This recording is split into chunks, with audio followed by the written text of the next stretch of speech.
महात्मागण, आदरणीय साधक वृंद, आदरणीय माताओं एवं भक्तजन बहनों,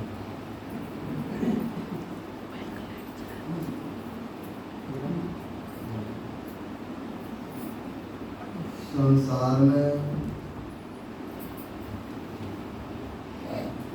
जितने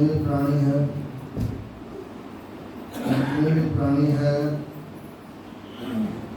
वो सुख चाहते हैं। सुख की इच्छा सबों की रहती है और सुख पाने के लिए बहुत सारे उपाय भी करते हैं।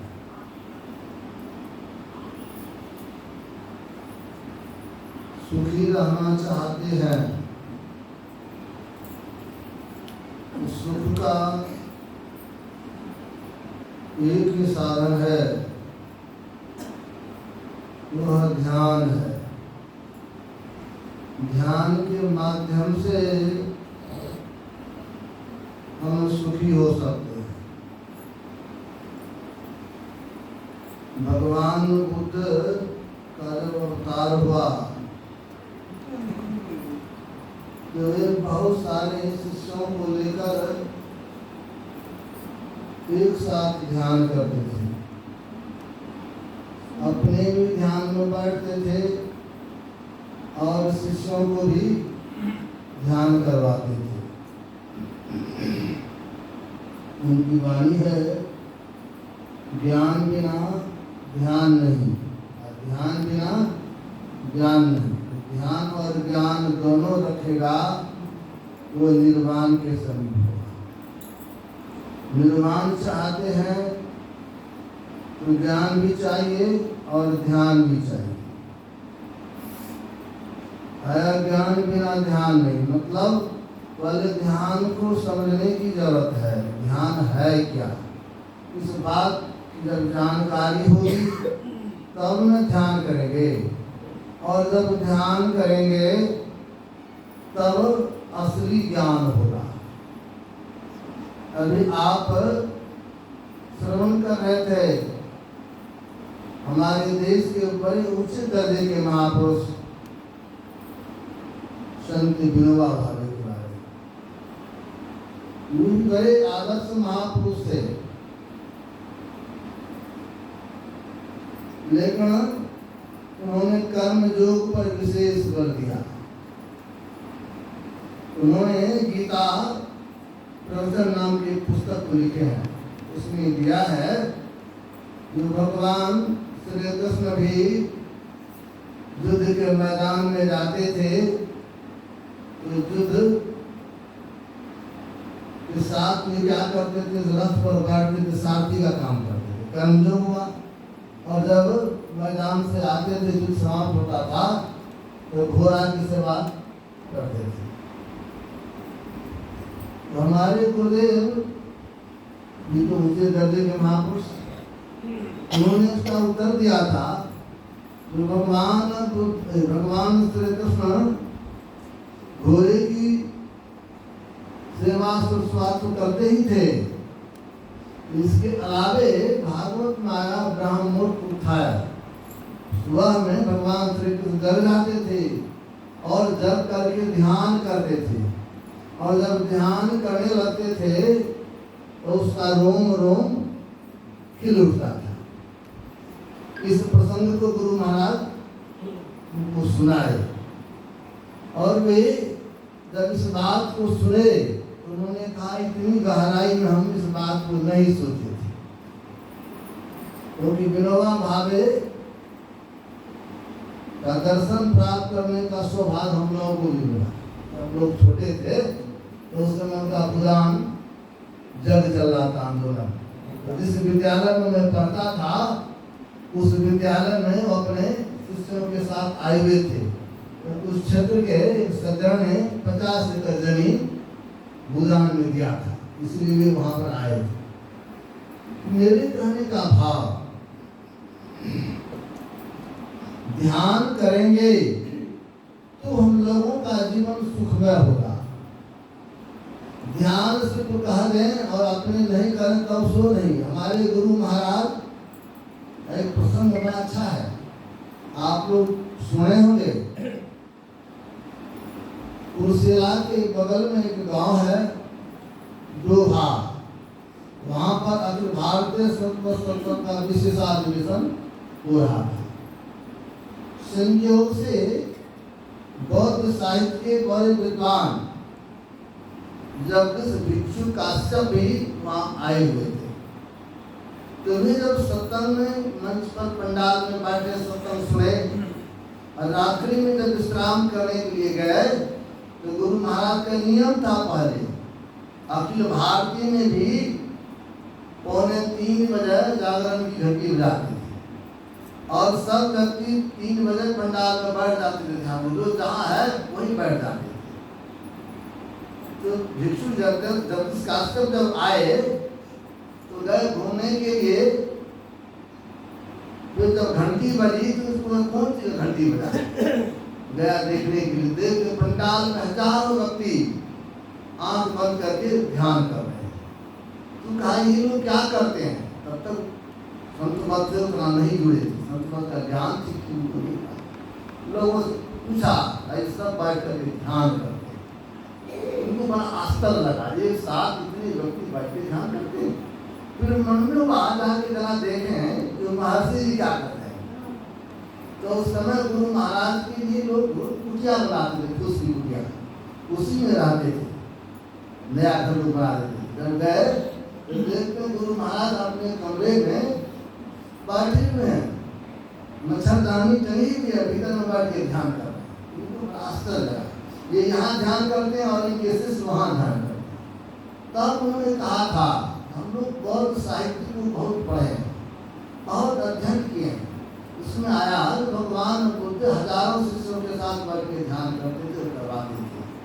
तो उन्होंने कहा हमें विश्वास नहीं होता था, मन में होता था कि विद्वान लोग वैसे लिख दिए, लेकिन आज जब मैंने देखा स्वयं महर्षि जी यहाँ बैठ के ध्यान कर रहे हैं और इनकी हजारों शिष्य बैठ करके ध्यान कर रहे हैं, तब विश्वास हो गया। पहले तो भगवान बुद्ध ने कहा था वो बात ठीक है, और उन्होंने कहा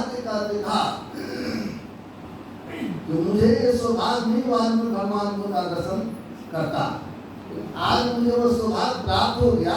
वर्तमान में ये भगवान बुद्ध का ही अवतार है। श्री सद्गुरु महाराज ये भगवान बुद्ध ही अवतरित होकर आए हैं और अपने भी बैठ के ध्यान करते हैं और भक्तों को भी ध्यान करवाते हैं। तो ध्यान का बड़ा महत्व है, ध्यान करना चाहिए। भगवान श्री कृष्ण जब शरीर में थे वे भी बैठ के ध्यान करते थे। भगवान श्री राम थे वे भी बैठ के ध्यान करते थे। भगवान शिव थे वे भी बैठ के ध्यान करते थे। जितने महापुरुष हुए हैं सब बैठ के ध्यान करते थे। ये ध्यान कैसे करें? अभी का जो प्रसंग है बड़ा रोचक प्रसंग है। आप लोग जानते हैं रामायण में कालभैरव महाराज बड़े ऊंचे दर्जे के ध्यानी महापुरुष थे। ये जन्म नहीं, कई जन्मों से भक्ति और ध्यान करते ही आए थे, लेकिन श्राप बस कौवे के शरीर में चला गया। स्वभाव होता है, ये जो है जन्मजात संस्कार होता है। मुझे कहा इसलिए ब्रह्मन जी महाराज कहा करते थे कि जो लोगों के जीवन में संस्कार होता है एक जन्म का नहीं होता है, कई जन्मों का होता है। और जिस परिवार में जन्म लेते हैं, जिस समाज में जन्म लेते हैं, उसका भी संस्कार आता है। कई संस्कार लोगों के साथ चलता है। तो ये जो ध्यान भजन करने का भी संस्कार होता है। तो भगवान बुद्ध की भी बात आपने सुना होगा, 550 वर्ष तो एक के बाद मनुष्य नहीं थे। मैंने पढ़ा वो जातक कथा, वो मुझे पढ़ने का मौका मिला। उसमें भगवान बुद्ध एक बार शेर भी बने, एक बार बैल भी बने, एक बार बंदर भी बने। मतलब बहुत सारे शरीर में गए हैं, लेकिन बहुत सारे शरीर में गए हैं, उनका संस्कार अलग था। बंदर में भी था तो बंदर में भी बुद्धिमान बंदर बन के था। बैल बना तो बैल में बुद्धिमान बैल था। बाघ था तो बाघ में दयालु बाघ बन के था। कहने का मतलब उसका संस्कार अलग अलग था। कहाँ भी था होनहार वीरवान के होते चिकने पाप, जो होनहार होते हैं पहले से उनका संस्कार अलग प्रदर्शित होता है। तो काकुसुंदी महाराज कई जन्मों से भक्ति करते आए, लेकिन एक जन्म में बेचारे जब अपने गुरु के पास गए, वहां पर कहे महाराज हमको ज्ञान दीजिए। तो गुरु उनको लोमशमणि बड़े ज्ञानी थे, उनको ज्ञान देने लगे। तो भाई ये जो शगुन है, शगुन की सेवा करो, निर्गुण का करो ध्यान। कहते सगुन की सेवा करने की बात है, लेकिन बराबर का संस्कार था सगुन भक्ति की तरफ। लोग सगुन की तरफ तुरंत दौड़ते हैं, तो बराबर बीच में सगुन की सेवा कर देते थे। उन्हें जब निर्गुण तत्व का निरूपण करने लगते थे, ध्यान की तरफ मुड़ते थे, बीच में टोक देते थे। कई बार रुका, लेकिन अपना अपना संस्कार बीच में टोक देता। तो मुनि जी क्रोध में कहते हैं देखो जी, तुम कौवा के जैसे बीच में टैटै कर दे रहा था। हम लोग कुछ कहते हैं तो तुम समझता नहीं। अब इतने संस्कारी थे काकुसुंदी, लेकिन संस्कार कई जन्मों तक नहीं मिटता है, नहीं मिटता। काकुसुंदी कई जन्म से करते आ रहे थे, लेकिन बीच में टैटै बोलने का संस्कार तो नहीं मिटा था। अब बीच में कोई गुरु समझावे तो बीच में बोल देता था हमको सब में बढ़िया लगता। अरे भाई बच्चा छोटा है तो बच्चा कहेगा हमको मिठाई बढ़िया लगता है, शरीर में घाव है, तो माँ क्या करे, मिठाई क्या करे, रोकेगा ना। अगर तुमको मिठाई बढ़िया लगता है, मिठाई खाने से तुमको क्षति हो जाएगी, तुमको लाभ नहीं होगा, तो भला आदमी रोकेगा ना। तो लोमश जी महाराज जानते थे सिर्फ सगुन के साथ रहेंगे उसका पूर्ण कल्याण नहीं होगा। तो निर्गुण का निरूपण करने लगते थे, टोक देते थे, बहुत टोका। तो एक बार क्रोध में कह जाओ तू कौवा जैसे बीच में टैटै करते रहता, कौवा ही बन जाएगा। अब जैसे कहते कौवा बन जाएगा तो बखान हो वही ऋषिवाणी कहते दिया कौवा बन जाएगा। तो वो बना कौवा, हम मनुष्य हैं, हमारे गुरुदेव का कौवा बन जाएगा। अब तब क्या करते हैं, जब रोने लगे हृदय से प्रार्थना किया, गुरु तो दयालु होते हैं ना, ठीक है जाओ, कौवा भी बनेगा ना, ये संस्कार तुम्हारा भक्ति का नहीं मिटेगा। और मैं कहा दिया कौवा के शरीर में जाओगे, लेकिन कौवे के शरीर में तुम्हारा पूर्ण कल्याण हो जाएगा। तो गुरु जी कहते हैं पल में कर ले निहार भजो साधु गुरु जी, साधु गुरु साधु गुरु साधु गुरु। गुरु अगर श्राप भी दे देते हैं तो श्राप के पीछे आशीर्वाद ही बन जाता है। कहते दिया कौवा बन जाएगा, लेकिन क्या किया, कौवा के शरीर में जब रहोगे ये ज्ञान तुमको नहीं मिलेगा, और कौवा के शरीर में तुम्हारा कल्याण हो जाएगा। वही काकुसुंदी महाराज काग के शरीर में है। जब गरुड़ जी को मोह हुआ था तो गरुड़ जी वहां पर गए थे, उनको बहुत समझाए थे। और उसी प्रसंग में आया तो काकुसुंदी महाराज क्या करते थे, कैसे रहते थे। अभी आपने हमारे बाबा लोग आप लोगों को समझा रहे थे। गिरि सुमेध उत्तर दिशा कहते हैं, उत्तर दिशा में एक पर्वत है जिसका नाम नीलगिरी है। गुरु महाराज टिप्पणी में लिखे हैं, और उसमें ये भी लिखे उस पर्वत के कई योजन तक किसी तरह का शोक संताप लोगों को नहीं होता था जो वहां पर जाते थे। गुरु महाराज की टिप्पणी में लिखा, संसार में ऐसा कोई पर्वत नहीं देखने को मिला है जहाँ पर जाने के बाद किसी तरह का दुख नहीं होगा। किसी तरह का संताप नहीं होगा। तो फिर गुरु महाराज का जी वो संकेत है, वह एक संकेत है। लेकिन दरअसल में बाहर में नीलगिरी पर्वत देखेंगे तो ऐसे हम लोग गए थे ऋषिकेश हरिद्वार, तो घूमने के लिए गए थे नीलकंठ महादेव, कहाँ पर, वहाँ पर नीलगिरी पर्वत है। तो संकेत में है, लेकिन गुरुदेव कहने के बाद कि वह पहाड़ दरअसल में संकेत है, लेकिन वो पहाड़ सबके अंदर में है। वो नीलगिरी पर्वत है क्या, नीला पर्वत क्या है?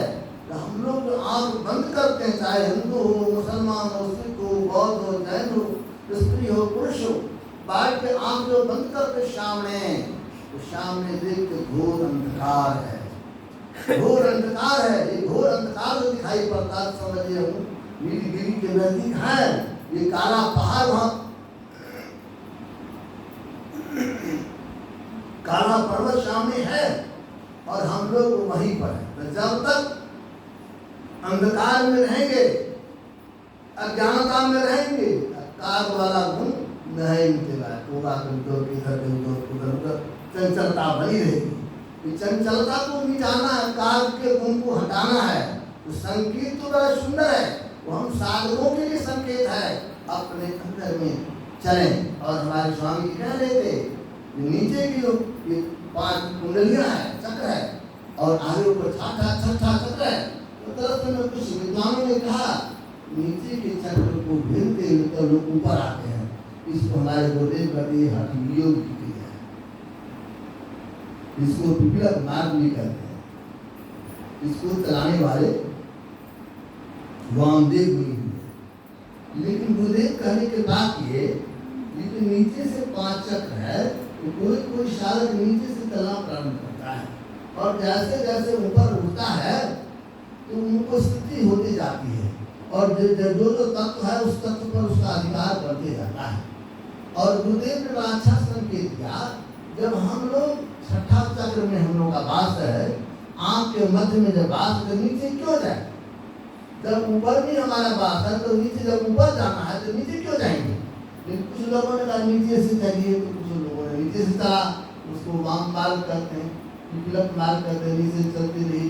लेकिन गुरुदेव ने कहा शुक मार्ग, सुखदेव मुनि का मार्ग, काकभूमि महाराज ने सुखदेव मुनि के मार्ग की चर्चा किया, जिसको राजयोग भी कहते हैं, जिसको भगवान श्री कृष्ण ने राजयोग कहा, उसको करने के लिए तो हमारे काकभूमि महाराज जो कहते हैं उसको करेंगे।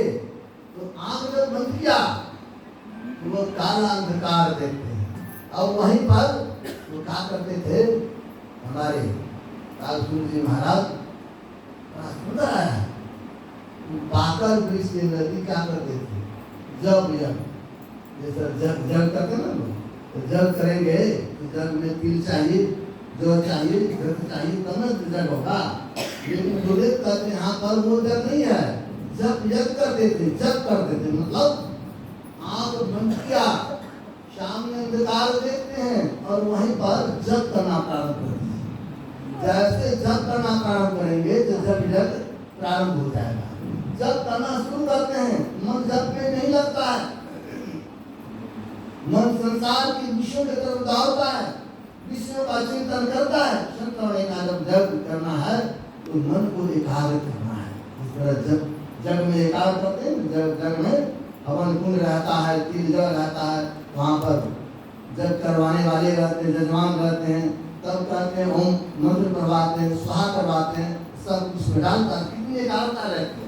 और यहाँ पर भी जब करना है तो कहते हैं जब यज्ञ पाकर वृक्ष के पाकर वृक्ष पाकर होता है, और यहाँ पाकर मतलब दूसरे जो मंत्र मिला, सदगुरु मोहि दीनी अजब जड़ी, सो जड़ी मोहि प्यार लगत है। कहते हो जड़ी क्या है, बड़ा अलग का जड़ी है, काम भी बड़ा गलत करता है। इस जड़ी का इतना प्रभाव है, 5 नाग 25 नागिन सुंघत तुरंत मरी। कहते इस जड़ी के प्रभाव से 5 नाग और 25 नागिन, ये 5 प्रकृति है, उसका 5 विषय जो तत्व था, ये सब अधिकार हो जाएगा। कहने का मतलब इसको अपने अंदर में वह नाम जो है, उस नाम का जप करना, गुरु जो मंत्र दिया है उस मंत्र को ठीक ठीक जपेंगे। मंत्र जब ठीक ठीक जपते हैं, मंत्र का भी प्रभाव है। जब मंत्र ठीक ठीक जपा जाए तो उसमें भी सिद्धि मिल जाती है, मंत्र में भी सिद्धि मिलती है। एक गुरु महाराज कथा कहते थे, एक गुरु गोरखनाथ जी महाराज जब अपने गुरु मछंद्र नाथ के साथ निकले थे, एक गांव में से गुजर रहे थे, तो मछंद्र नाथ ने गुरु गोरखनाथ उसमें कम उम्र था, एक वृक्ष की लकड़ी बैठा दिया था, बैठ करके मंत्र दे दिया, संजीवनी मंत्र। इस मंत्र को ठीक ठीक जप करो बेटा, खाने पीने की चिंता नहीं करना, खाने पीने की व्यवस्था में कर दूंगा, तुमको सिर्फ काम करना, जप करना। वृक्ष के नजदीक बच्चा का बढ़ गए, जब बड़ी कम उम्र का था, तो संजोग से गांव के बच्चे सब आ गए खेलने के जब आ गए तो बच्चा सब खिलौना बना रहा था, मिट्टी का गाड़ी, मिट्टी का बैल, मिट्टी का ही गाड़ीवान। तो गाड़ी बनाया, पहिया बनाया, लेकिन गाड़ीवान नहीं बना पा रहा।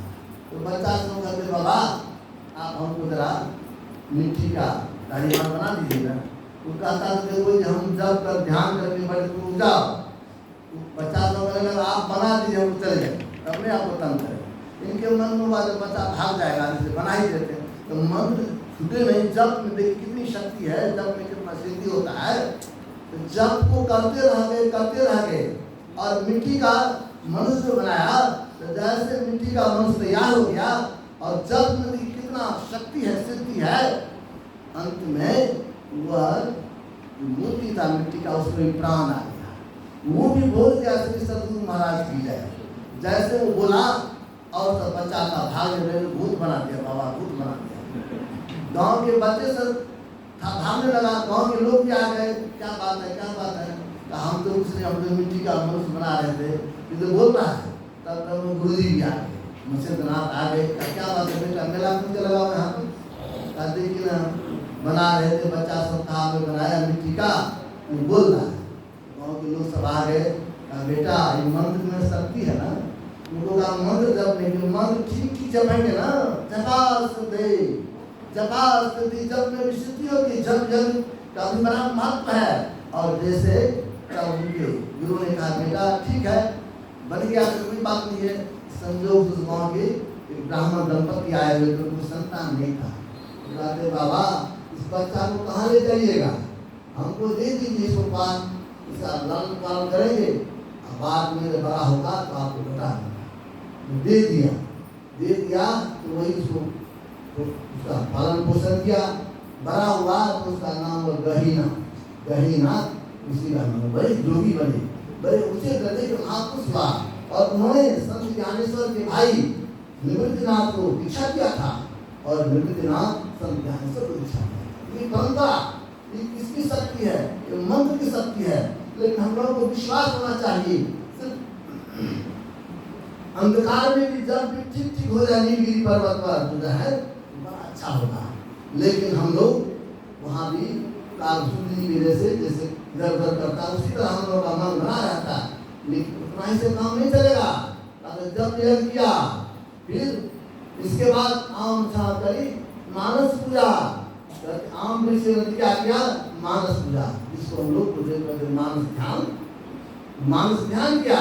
इसमें भी बड़ी शक्ति है। तो जिस रूप को आप देखना चाहते हैं, वो रूप अगर आपके हृदय में प्रकट हो गया तो जो इच्छा करेंगे उस बात की पूर्ति हो जाएगी। मतलब मानस ध्यान भी करते थे चाहिए। और इसके बाद और भी बात आया है, लेकिन इस सब को करने के लिए पीपल पृथ्वी का आपने सुना, ये सब संकेत है। मूल बात यही है, कागजूली जी महाराज ने किया, ध्यान किया, और जब जप और ध्यान किया अंतर में उनकी चढ़ाई हुई। और जब अंतर में चढ़ाई हुई तो पहाड़ पर कनकमय जो पहाड़ है वो चमकता हुआ दिखाई दिया। तो हमारे गुरुदेव कहते हैं ज्योति करे झलमल। ये झलमल जो होता है दिखाई पड़ता है, अपने अंदर विषादक जो करते हैं ना, अपने अंदर सब दिखाई पड़ता है। तो कागजूली महाराज तो जाने थे ना, उन्होंने देखा। यही बात हम सबों को भी सुना रहे हैं। और जब आगे बढ़ेंगे, मतलब इस चीजों की साधना करेंगे और आगे बढ़ जाएंगे, तो आप सुन रहे थे वहाँ पर बाबा सुना रहे थे, वहां पर सरोवर है, वहां पर सीढ़ियां है, मणि की सीढ़ियां है, और उसमें कमल खिला हुआ है। कमल जहां पर खिलेगा तो घोड़ा क्या होगा? गुंजार होगा। ये घोड़ा का गुंजार करके क्या मतलब हुआ? ये सब साधना का संकेत है। वहां पर शब्द होता है, वहां पर शब्द होता है, और शब्द सुनेंगे जिस तरह घोड़ा अपने आप को जब तक घोड़ा उस पराग लेने के बैठता है, जब पराग लेने लगता है तो उसका आवाज भी बंद हो जाता है, आवाज नहीं रहता। उसी तरह साधक पहले मानस जप किया, मानस ध्यान किया, दृष्टियों की साधना किया। एक गुणता की बात है, उसमें एक गुणता बिंदु हो दूरबीन क्या, जिनको एक गुणता की प्राप्ति हो जाती है, यहाँ से बैठे बैठे दूर के दृश्य को देख लेगा, उनको प्राप्त होगा दूरदृष्टि।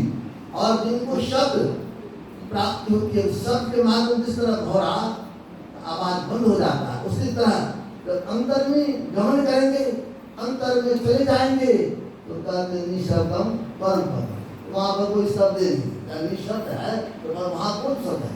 और वैसी स्थिति जब हो जाएगा तब वह प्रभु की प्राप्ति की स्थिति है। यह स्थिति कालकृष्ण जी को प्राप्त था, और यही बात संकेत के रूप में लोगों को कहा। आप रामायण की टीका बड़े बड़े विद्वानों को पढ़ेंगे, जिस तरह गुरु महाराज टीका किए हैं खुलासा आपको कहीं नहीं मिलेगा।